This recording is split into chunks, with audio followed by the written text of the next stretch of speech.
tradisi, kalau tradisi kita bilang nggak boleh tidak. Ya kan, setiap hari raya, setiap mau puasa, mau hari raya haji kayak gini, ya daripada nggak ada daging, orang lebih baik nggak ada makan gitu. Ya. Meskipun di tengah pandemi seperti ini Pak. Ya sama, kalau untuk daging ya sama. Nggak ada bagusnya, nggak ada beli pakaian, tapi dagingnya harus ada.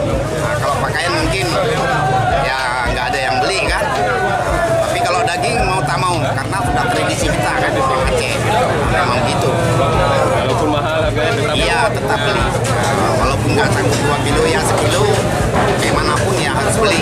Itu sifat orang kita Aceh ya. Oke, gitu aja lah. Ya, terima kasih.